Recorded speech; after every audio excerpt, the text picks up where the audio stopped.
Somewhere today, someone you know is going to die. Maybe not today, maybe not this year, but eventually you will stand over someone you love and feel something break inside you that you cannot name. You will cry. You will say things to a body that cannot hear you. You will put flowers on a grave and visit a stone that means nothing to anyone except you. And you will think this is normal. But have you ever stopped to wonder why you do any of it? Why flowers? Why graves? Why do you talk to someone who is gone? The answer is older than language, older than civilization, and it starts with a cave in Iraq and a skeleton covered in pollen. Every species on Earth encounters death. Most walk away. A deer sees another deer fall and keeps moving. A fish swims past a floating body without pausing. For almost every creature alive, death is just a thing that happens to other organisms, but not all of them. Elephants do something strange. When they find the bones of a dead elephant, they stop. They touch the bones with their trunks. They stand in silence for hours. Sometimes they return to the same bones weeks later, as if visiting. They do not do this for other animals. Only elephants. Chimpanzees go even further. In 2010, primatologist James Anderson documented something at a research center in Scotland that stunned the scientific community. An elderly chimpanzee named Pansy was dying. The other chimps gathered around her. They groomed her body. They tested her breathing by lifting her limbs. When she stopped moving, they sat in silence. Nobody ate that night. The next morning, the group refused to go near the spot where she had died. For weeks. Anderson said the response looked identical to human mourning. Silence, loss of appetite, avoidance of the place of death. But here's the part that haunts researchers. Jane Goodall observed something even more disturbing decades earlier. After a mother chimpanzee died, her 8-year-old son Flint stopped eating. He stopped moving. He stopped interacting with the group entirely. 3 weeks later, Flint died too. He was not sick.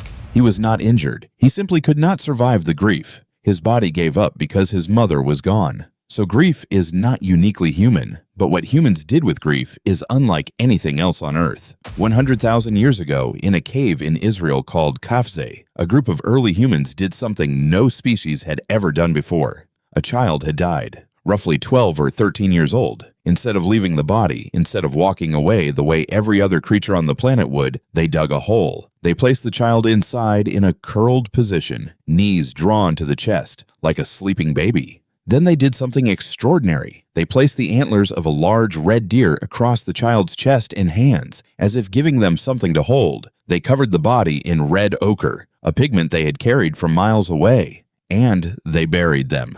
This was not survival. This was not instinct. This was a deliberate, symbolic act. Somebody looked at a dead child and decided they deserved more than disappearing. They deserved a ritual. They deserved to be placed gently into the earth with gifts they could carry into whatever comes next. 100,000 years ago, humans invented the funeral. But here is where it gets stranger. They were not the only ones doing it. In 1960, archaeologist Ralph Selecki was excavating a cave in the mountains of Iraqi Kurdistan called Shanidar. He found the remains of 10 Neanderthals, not Homo sapiens. Neanderthals, a different species entirely. Several of the bodies had been carefully placed together, clustered in what appeared to be intentional groupings. But it was Shanidar 4 that changed everything. This was an adult male, roughly 60,000 years old. The soil around his skeleton was saturated with dense clusters of fossilized pollen, not random pollen blown in by wind. Specific species: yarrow, cornflower, grape hyacinth, groundsel,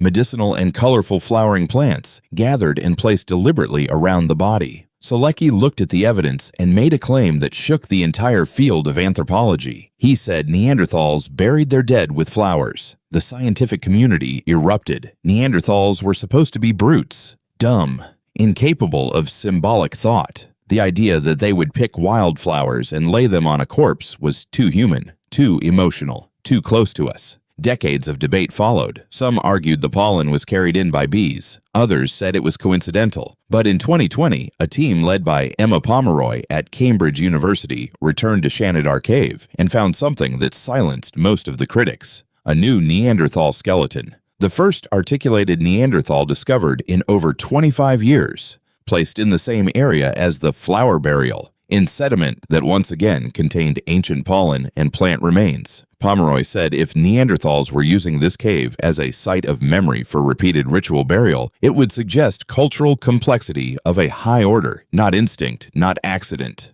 Culture. So at least two species of human, separated by tens of thousands of years, independently developed the need to bury their dead, to ritualize loss, to refuse to let death be meaningless. Why? The answer might be in what death does to a social brain. Humans and Neanderthals were both hyper-social species. Their survival depended on tight bonds within small groups. Every member mattered. When one member died, the group did not just lose a body. They lost a relationship, a voice around the fire, a hunter who knew the terrain, a mother who carried knowledge no one else had. The grief was not sentimental, it was structural. The group literally became weaker, and the brain, wired for social connection, could not simply delete the dead person from its network. The bond persisted. The memory persisted. The expectation of their presence persisted. Grief is your brain refusing to update its model of the world. It still expects the dead person to walk through the door, and when they do not, it breaks. Burial may have evolved as the brain's way of processing that break. The ritual gave the living a way to acknowledge what happened, to mark a boundary between the living and the dead, to say this person existed, this person mattered, and now they are somewhere else. Not gone, somewhere else. And that distinction, that tiny cognitive leap from gone to somewhere else, may be the moment religion was born. Because once you believe the dead are somewhere else, you need to know where. You need to know what they need. You need to send them off properly. And suddenly, you have an afterlife. You have spirits. You have rituals and priests and temples and pyramids and every belief system that has ever organized human civilization. All of it traces back to a cave, a body, and the inability to let go. And here is the part that should stop you in your tracks. You still do all of it. Every funeral you have ever attended, every gravestone you have ever seen, every time you have whispered something to someone who is no longer alive, you are running the same program that a Neanderthal ran 60,000 years ago in a cave in Iraq. The flowers you place on a coffin are the same gesture as the wildflowers placed around Shanidar 4. The words you say at a funeral are the same impulse as the red ochre painted on a child at qafzeh. You dress the dead, you position them carefully, you give them things to take with them.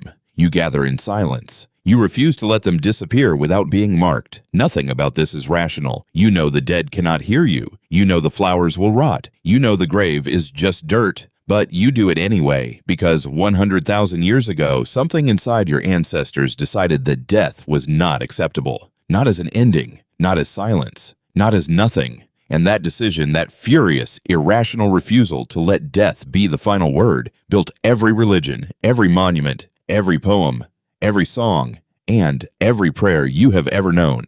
Somewhere today, someone you know is going to die. And when they do, you will feel something break inside you that you cannot name.